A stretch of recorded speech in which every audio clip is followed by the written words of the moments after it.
Oh. I'm surprised I don't have fur balls. Never work with animals or children.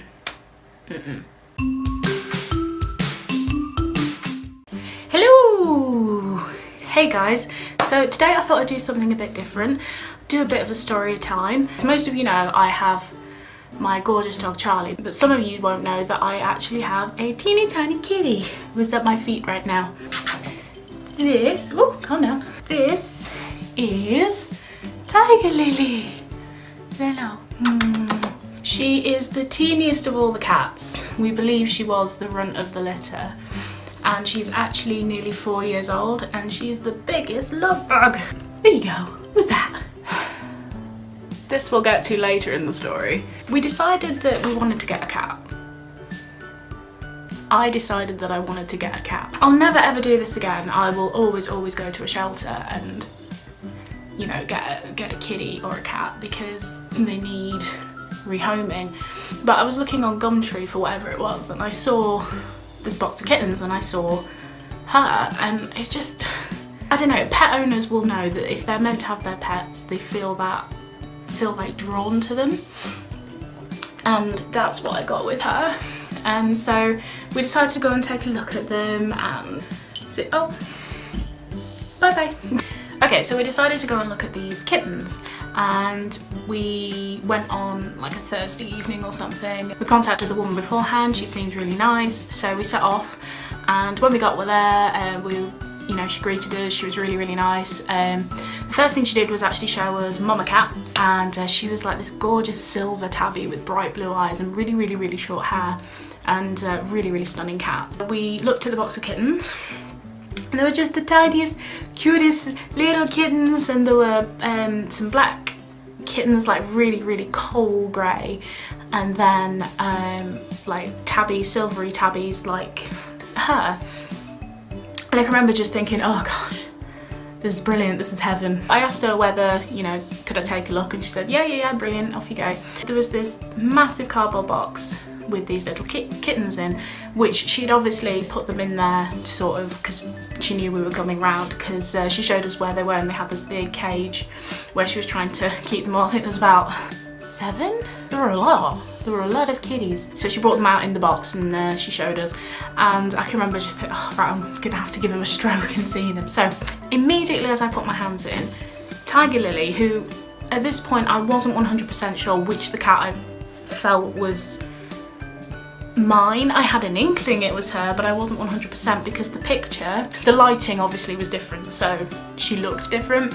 Immediately Tigerlily comes up to my hand and starts nuzzling it. Such a cute cat. So she decides to jump on my hand, jump up my arm, and sit on my shoulder, and then proceeds to meow in my ear constantly. I was like, oh, hello. But she continued to do that for a while, and I thought, well, you're lovely and wonderful, but I want to have a look at your brothers and sisters. I had an inkling at this point, this is my cat. I have no choice in this matter, that you're coming home. But I put it back in the box, and I proceeded to look at the other kittens and try and stroke them. And immediately as I did that, she comes up and starts nuzzling me again, and when I try to stroke the other cat, she takes her paw and bats my hand away.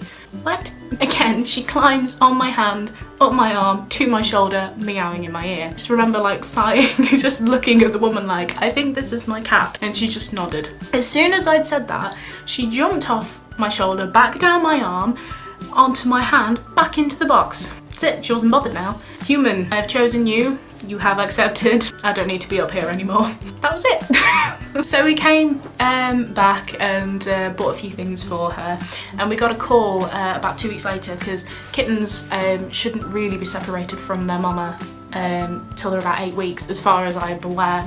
But she called us about 6 weeks, and she said a lot of her brothers and sisters have gone, so do you want to come and get her? Obviously we jumped at the chance to do this. We went and got her and brought her home, and the car ride home she just meowed the whole time. She still hates the car. I really avoid trying to take her in the car unless she has to go to the vets, because she just hates it. Charlie loves it. She'll get in the car and she'll just go down where your feet are and just fall asleep.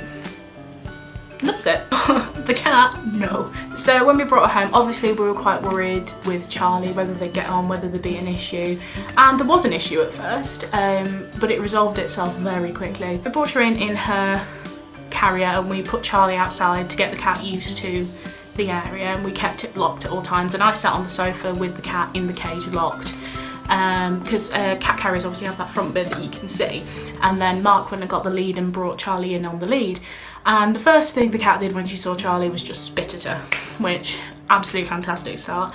Charlie on the other hand was like, what are you, tiny furry thing, and was trying to sort of sniff her and see what was happening. A little bit later, my husband was on the sofa still with the lead on Charlie, you know, keeping her safe, and we opened the cage door and out came the cat after a bit of coaxing. We actually got her own bed so she'd have a place to feel safe. We kept her upstairs for a little while,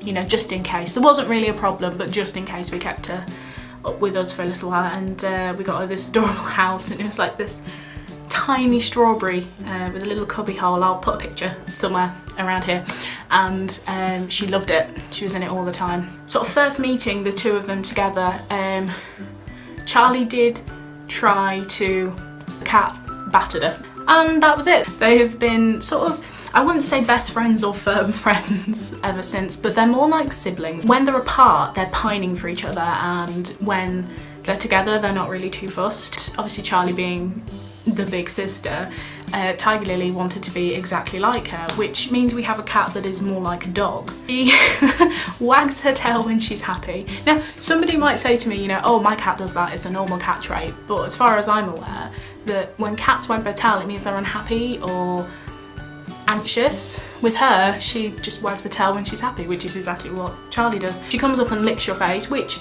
most cats do, I believe, but it's in such a vigorous manner, like Charlie does. I'll insert a picture to my hair. They always slept together when she was tiny, and they even mimicked each other's sleeping. It's so adorable. And then sometimes they would just not get on at all and just not want to be around each other, so they are like siblings very much so. She was obviously meant to be an addition to our family, and I absolutely adore her. She is fantastic. I feel quite like a little family, it's lovely. She's the biggest love bug on the planet, as is Charlie. Charlie doesn't actually play with toys because, well, I'm not actually sure. I believe it's because when she was younger, she was left on the street, which, by the way, if I ever meet the people who did that, God help you. I don't think she ever learnt to play with toys, and it's just something that she won't do. So you'll throw a stick or a ball, or we bought her like a newspaper thing, like one of those squeaky newspapers, and we throw it, you know, towards her, and she'd just sort of look at it, disgusted, and then start wagging her tail again. And the cat, however, you throw something, she will bring it back for you. You can play fetch with our cat, not the dog. We have a bit of a dysfunctional pet thing. So anyway guys, I hope you enjoyed this sort of unorthodox story time about my lovely cat. I wanted to do a more positive story time. I see a lot of story times as like, my worst date ever, haunted hotel, why is that guy staring at me, my stalker story. I don't even want to go into the things. I'm pretty mundane and boring, so I don't get things like this, which I'm quite glad about, because some of the story times I hear are absolutely ridiculous. So I wanted to do a positive, normal sort of story time really about how we got our lovely cat. Thanks for watching guys. Hit the subscribe button, hit the like button, and I will see you tomorrow.